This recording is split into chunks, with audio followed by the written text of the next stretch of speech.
안면 윤곽 수술 이후에 약간의 부족함이나 아쉬움을 느끼시는 분들은 네, 안녕하세요. TOP 성형외과 이강우 원장입니다.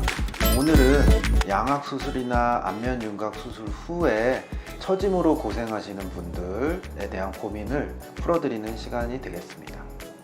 그럼 처지는 원인에 대해서 말씀 부탁드립니다. 일단 기본적으로 처지는 원리는 굉장히 상식적인 이유가 있습니다. 윤곽 수술이나 양악 수술은 성장기 때 자랄 때 하는 것이 아니라 이미 성인이 다 되어서 성장을 마친 이후에 보통 수술을 시행하게 되죠. 그렇기 때문에 골격의 크기만큼 그것을 둘러싸고 있는 연부 조직도 같이 그 크기에 맞게 커다란 주걱턱이라든지 아니면 큰 광대뼈에 맞게 형성이 되어 있는 것이죠. 근데 이것을 후천적으로 골격을 확 줄여버리니까 얘네들이 아래로 이동하면서 모양이 처진 양상으로 나타날 수도 있습니다. 그것이 바로 윤곽 수술 후에 골격의 모양과 다르게 표현은 아래쪽이 더 이렇게 불룩하게 항아리 모양으로 보일 수 있는 것이죠.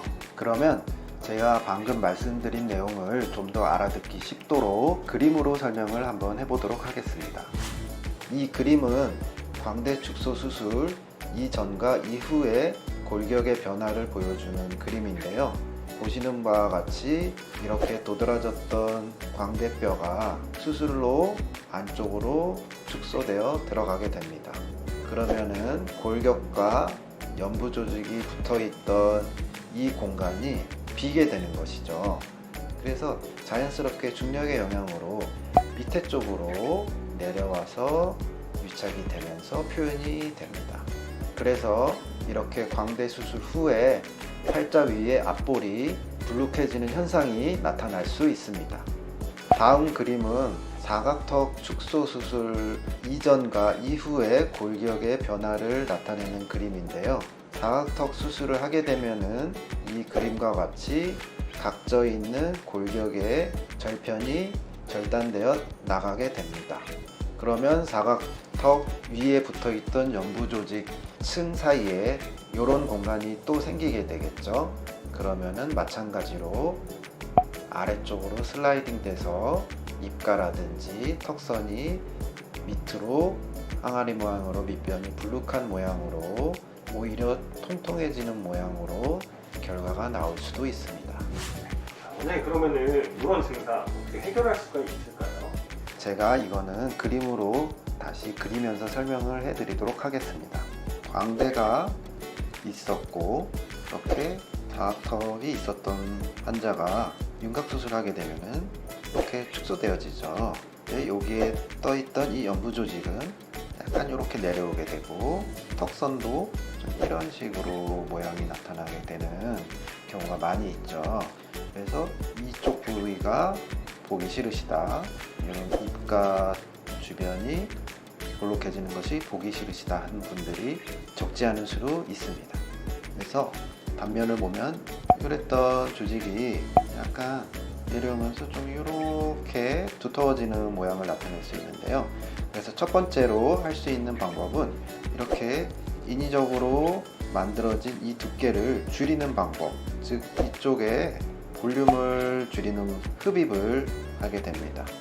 그래서 이 부위를 윤곽 수술의 결과가 그대로 노출이 될 수 있도록 이 두터워진 두께를 얇게 만드는 흡입 수술을 1차적으로 진행하게 됩니다.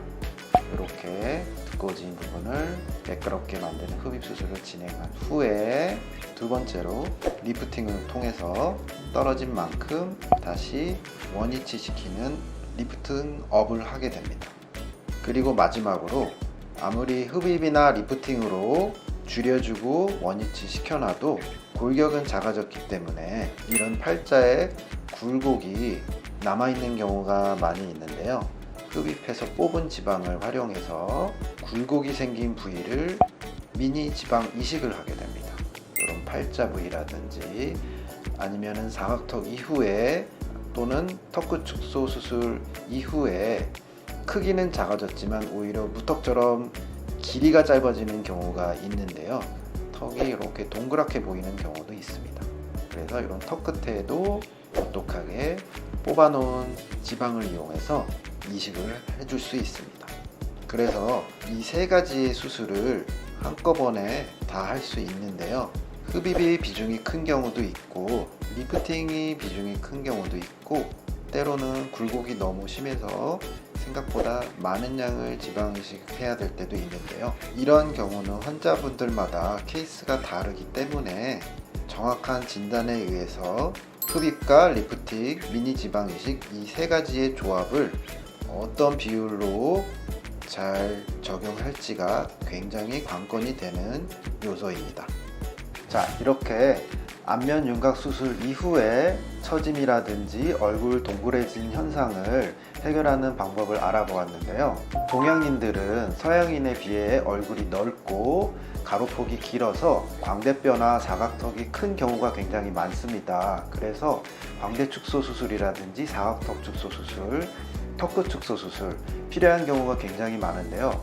안면 윤곽 수술 이후에 약간의 부족함이나 아쉬움을 느끼시는 분들은 흡입, 리프팅, 지방 이식 이 세 가지를 한꺼번에 받아볼 수 있는 우리 TOP 성형외과만의 윤곽 후 일석삼조 수술을 권해드립니다.